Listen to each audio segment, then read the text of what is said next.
Welcome y'all to Robin on the Farm. Today I'm sharing with you an old family favorite bread recipe. This is buttermilk bread. Years ago, one of my kids won a blue ribbon at the county fair for this recipe, so now we call it our Blue Ribbon Buttermilk Bread. This is a great recipe. They won a ribbon for first place and a big old fat check for $15. So let me just share with you this recipe. It's really good. We're gonna start with 1 cup of buttermilk. Now, you have several options for buttermilk. If you have your own cows and you make your own butter, then you can use the real buttermilk.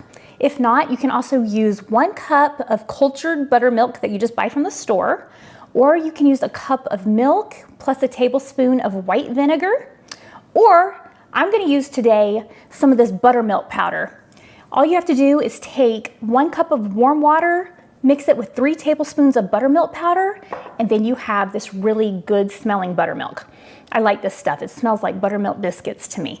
I like this stuff because I keep it in my food storage, so it's great for that. So whatever kind of buttermilk you're gonna use, you're gonna want 1 cup, and I like it warm. That'll help your yeast to get activated. So 1 cup of buttermilk. I'm gonna use my stand mixer today. You can also make this really easily by hand or in your bread machine. So if you're gonna use your bread machine, just put in the liquids first, followed by your flours, followed by the yeast on top. Okay, we have our 1 cup of buttermilk in the bowl. Next, we want some sugar. I'm gonna use 2 tablespoons of white granulated sugar. You can also use 2 tablespoons of honey or maple syrup, but sometimes it's just easier to get out the sugar, so I'm using 2 tablespoons of white sugar. Just right on in there. And our next ingredient is the yeast. You can use active dry yeast or instant yeast. Either one is totally fine. You're gonna want 2 teaspoons of yeast right on in there on top of your buttermilk and your sugars. 2 teaspoons. I keep my yeast in the freezer and I get it out right in time to make bread, and it will stay good forever that way. So that's what I suggest. Keep your yeast in the freezer. Next, we want 2 tablespoons of melted butter. I melted this in my microwave, so I covered it with some saran wrap. That way it doesn't explode in the microwave. I have had so much butter explode in the microwave. So if you're gonna use the microwave, cover it and you won't have a huge mess. 2 tablespoons of butter right into your bowl. Next, we want 1 egg, 1 large egg. Just throw that right on into your bowl too. I didn't mix it up or do anything. The mixer will get it for you. And our next ingredient is flour. We're gonna use 3½ cups of flour in this recipe. Now, I like to kind of aerate my flour, kind of mix it up a little bit so that it's not like a solid pack of flour. Kind of mix it up, stir it, whatever you wanna do. Now, I'm gonna measure out 3½ cups of flour. Now, usually I use bread flour because you just get a little bit different texture, a little bit better rise with bread flour than all-purpose flour.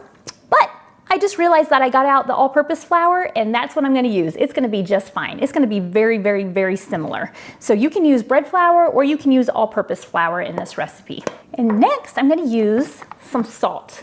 This is some North American ancient fine sea salt that's really pretty and pink and fun to use, but you can use plain old white iodized table salt. I'm gonna use 1½ teaspoons. Always measure your salt not over your bowl with all your other ingredients, because you can very easily put too much salt if it overflows. But just put 1½ teaspoons right into your mixer bowl with everything else. Now that I have all of the ingredients in this bowl, I'm gonna throw this into my mixer, and I'm gonna let this mixer knead it up for me. I love using the stand mixer to knead up my bread. It's so much easier than hand kneading, but sometimes I really do like to hand knead. If you need to think or you have a little bit of stress, that hand kneading is fun. But today I'm gonna use my mixer. I'm gonna put this on speed 2, and I'm gonna let this knead for about 6 to 8 minutes. And while it's kneading, I'm gonna check and just make sure it doesn't need any extra flour or water or anything like that. I'll show it to you exactly what it should look like in just a couple minutes. Here is our buttermilk bread being kneaded in the mixer. It's looking great. It's not sticking to the sides of the bottom, so it's not too wet. It's also looking nice and smooth, so that tells me that it's not too dry. So this looks great. It's been about 5 minutes. I'm gonna let it go just another couple minutes, and then it'll be time to turn off the mixer. I let our buttermilk bread dough knead in the mixer for about 7 minutes, and it's looking great. If you use a stand mixer, make sure that you use the dough hook. That is this attachment right here. You don't want the whisk or the paddle, you want the dough hook. Okay, let's check out this dough. This looks fantastic. I can handle it. It's tacky, but not sticky. It's not like falling through my fingers or anything like that. This looks absolutely perfect.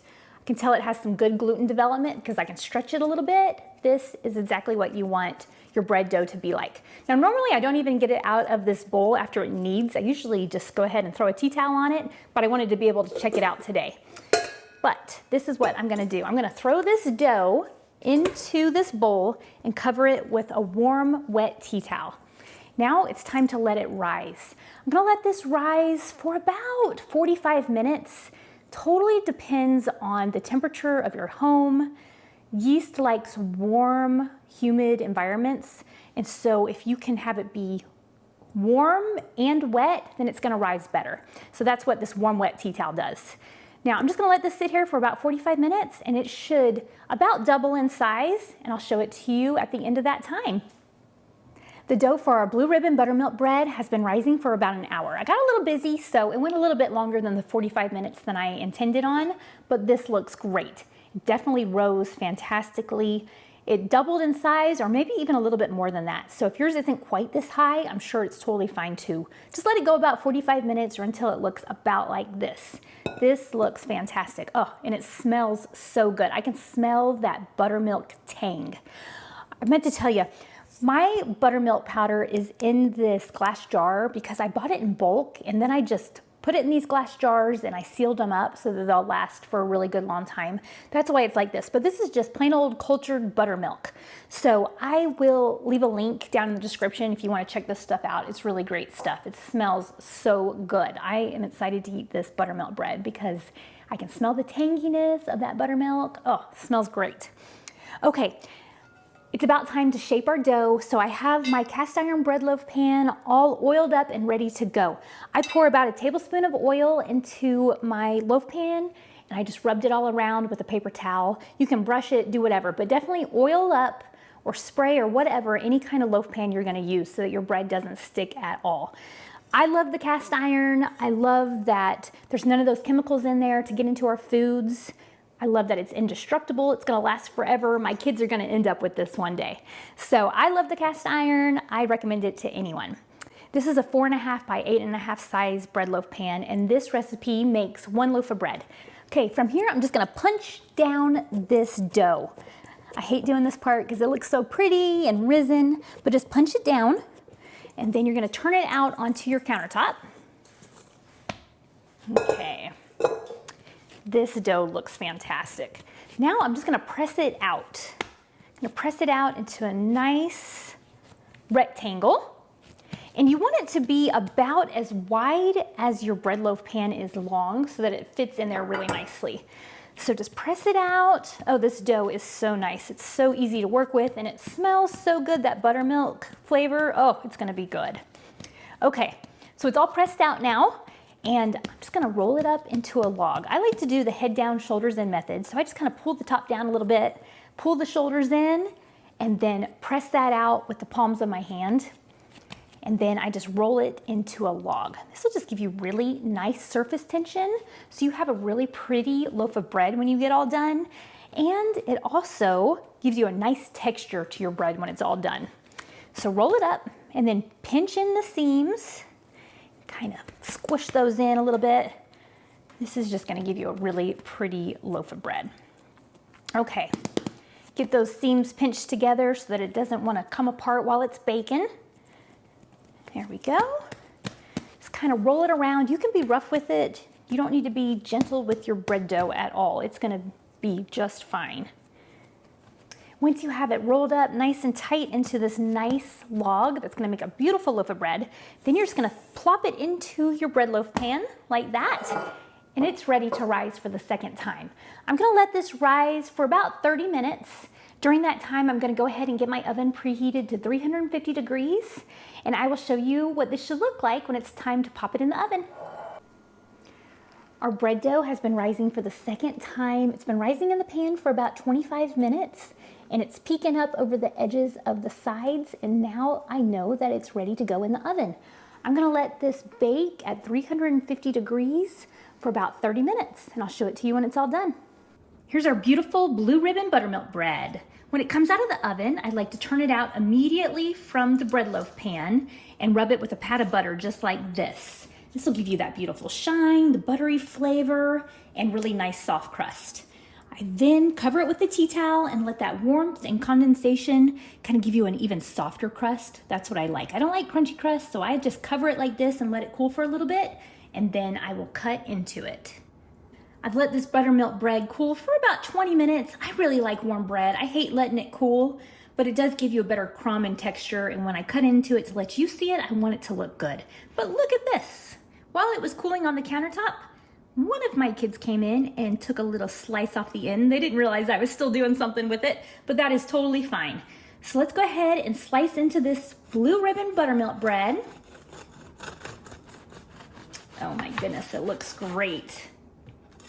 Look at that. That looks so gorgeous. That looks fantastic. And I can smell the buttermilk. Oh, I love this bread. No wonder it won a blue ribbon. Look at that. It is soft and light and fluffy. It is great for sandwiches. Let me take a little bite. It has a tang to it that you can only get from buttermilk, and I just think it's great. Oh, this is fantastic bread. I will leave the recipe for this Blue Ribbon Buttermilk Bread down in the description. There'll be a link that you can click on and you can print the recipe, share it. If you wouldn't mind sharing this with your friends and family, I would appreciate that. Thank you so much for being here with me on Robin on the Farm. I will see you next time. Robin's in the kitchen, dough beneath her hands, wheat from the fields and eggs from her land. Sunlight through the window, a warm golden glow. She's working hard to make that dough.